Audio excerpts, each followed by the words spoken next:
Not to be vulgar right out of the gate, but Black Ops 6 is confusing the absolute spit out of me. So I stopped caring about Call of Duty years ago. I played a lot of Call of Duty growing up, because I mainly grew up gaming on the 360, which means I put a stupid amount of time into Black Ops 2 and MW3 and Call of Duty 4. And when I switched to the Xbox One, I played a lot of Black Ops 3. I played a lot of MWR. But the last Call of Duty multiplayer I think I really grinded was Black Ops 4. I enjoyed Black Ops 4. That was the first Call of Duty game that I really played on PC. I switched to PC in like 2017. But the last few Call of Duty games, I've tried them. I've really done my best. I know this franchise is a punching bag and it does it to itself, but as someone who played a lot of this series growing up and who still plays Plutonium a decent amount, if you miss old school Call of Duty, get COD Plutonium. It's so worth it. Plutonium kicks ass. But starting with Modern Warfare 2019, I just started falling off of this series. I think the Modern Warfare reboot had a lot of problems, but had a lot of interesting places it could have gone in the future. And then Modern Warfare 2 just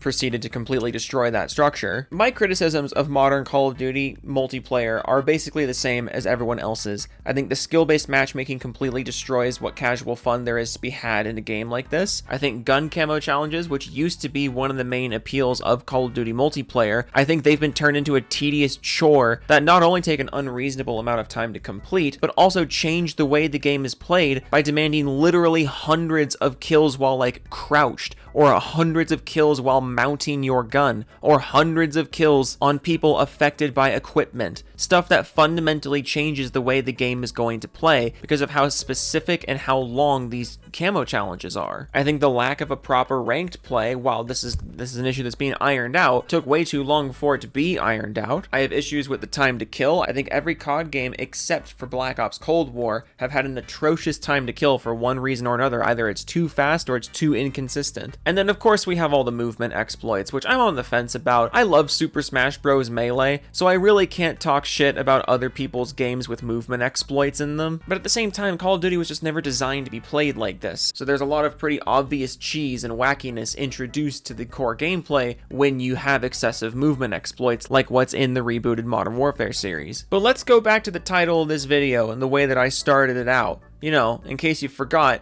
Black Ops 6 confuses the absolute spit out of me. And in case you missed it, this might have been one of the biggest video game leaks, ever. And yet it's not nearly as big of a story as I thought it would be, probably because it revolves around Call of Duty and no one cares about Call of Duty anymore. But in case you missed it, in the first week of August, the PS4 build of Black Ops 6 in its entirety leaked. And I'm not going to show clips for obvious reasons. I happen to like my channel when it's in one piece. But Twitter is absolutely flooded with actual multiplayer gameplay of Black Ops 6 months before release. At the time that this happened, there was no raw multiplayer gameplay footage of Black Ops 6 anywhere. They have not revealed the multiplayer gameplay yet. And then the entire multiplayer mode leaks. To quote someone on Reddit, someone definitely got promoted to customer for this one. But Black Ops 6's multiplayer mode leaked. The PS4 build, so we haven't seen it with all the pretty next-gen graphics, but I really don't care about that. I'm someone who plays multiplayer games on usually low or medium settings at the most, because I want my fucking frames, kid.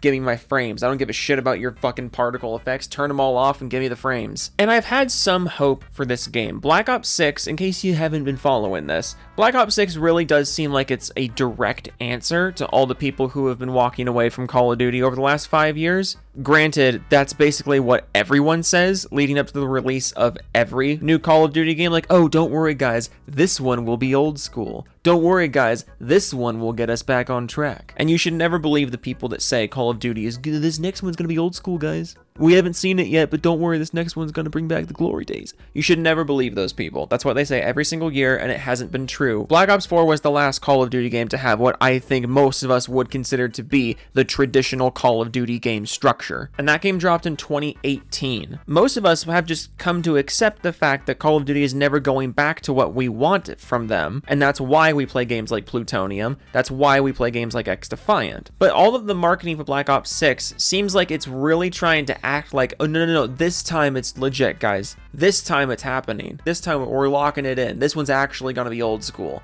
And I didn't believe that, because I never believed that, and you should never believe that. But then the PS4 build leaked, And let me tell ya, I'm confused and I'm alert. And keep in mind that that's different than being excited or being interested or being really feeling positive about things in any way. Because I don't want this video to come off as, oh, Joe's excited for Call of Duty? Call of Duty's looking good? Because it doesn't look good. But it looks intriguing. I'm less interested in Black Ops 6 as a game, and more so what it potentially represents for how much power the consumer has over the biggest video game franchise in flippin' history. Because Call of Duty has continued to get worse and worse every single year, and it was basically all being justified by the fact that it was too big to fail. My big thesis here is that if Black Ops 6 actually is all the things that it is promising itself to be, that could be one of the biggest consumer wins in recorded gaming history, good golly. But again, that's not me saying the game looks good, because here's why Black Ops 6 confuses the absolute spit out of me. Looking at all the leaked gameplay for this game, there are things in here that look straight out of Black Ops 2. There are things in here that look exactly like Treyarch knows what we want, and that Activision is actually willing to give it to us this time. There are things in this game that make me think, holy shit, maybe a COD hype beast didn't lie to me for once. But then there's other things in this game that make me think it's just going to be Modern Warfare 4. For starters, score streaks are back, like traditional Black Ops 2, Black Ops 3 style score streaks. Those seem to be back, and I'm happy about that. Score streaks should be the default in a game like this. The time to kill looks similar to Black Ops Cold War, and you know what? I'm okay with that. I think Black Ops Cold War had a perfectly acceptable time to kill. The map design looks pretty solid. It looks pretty old school. It looks very arcadey. I'm okay with that. But here's where we start falling apart. The new Omni movement system gives me absolute hives. Hives all over my body. Why was this the direction we went in? Why, during a time where movement exploits are the biggest problem with the moment-to-moment gameplay, the lack of restraint on the movement has been causing problems? So you know what? Let's take all the restraints off the movement and allow everyone to sprint in every direction and dive in every direction at all times.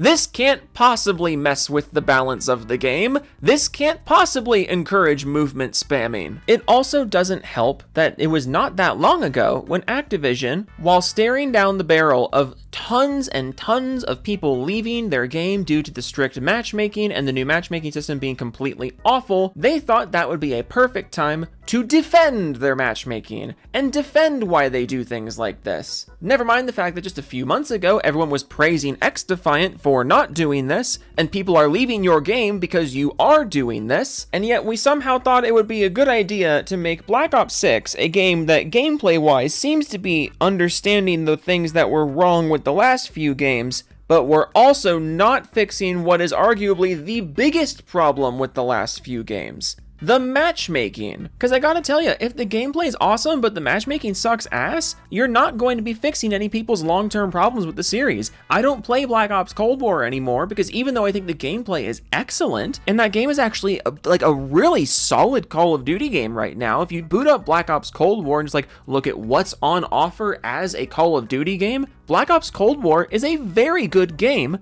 but I don't want to play it because the matchmaking punishes me for playing it. It doesn't matter how good the game is if you don't fix the matchmaking, and that's why Black Ops 6 confuses the spit out of me, because it's like there's an identity crisis within the Call of Duty studios. It's like on one hand, they understand where they went wrong with the gameplay, and they understand what people want from the gameplay, but on the other hand, they refuse to understand the other problems that people had, and those problems are going to persist, and it is so confusing, because how are you supposed to get people to come back to the series unless you fix all the problems? You can't fix some of the problems and not all the problems. Fix all the problems. Why is this such a half step? And what's this? Black Ops 6 is going to be classified as DLC for the Call of Duty Master Client? You know, that Call of Duty like super mega ultra client that everyone hates? We're sticking with that? Why is it that on the gameplay front, we can understand where we went wrong, but on the technical and business front, we are completely oblivious? And at the end of the day, that's what's going to cause people to leave this game too. Gameplay can only cover for so much. So Black Ops 6 just confuses me. I hope it's good. I truly hope it's good. I hope it is a good game. I hope it sets an example for other studios, because if Call of Duty is the biggest game in the world and it's just sucking butts every single year, what kind of an example do you think that sets for other AAA studios? I want Call of Duty to be a good quality, well-made game, because if a game of that size and that stature is succeeding by being quality and well-made and thought out, that's going to have the trickle-down effect on all the other AAA studios that we want. So I genuinely want Black Ops 6 to be a good game. But after I've been burned so many times by this series, and with these weird half steps to solutions that Black Ops 6 seems to be implementing, I have no confidence in this game. I should have confidence based on the gameplay, but that's how much of a mess you've made of this IP, that even though the gameplay looks like the best in years, I'm not excited in the slightest because of everything else you're seemingly refusing to look at. You lost my respect years ago. You can't half-step your way back to it. If you want to earn my respect back, you need to show me you're actually committed to doing so. Toodles.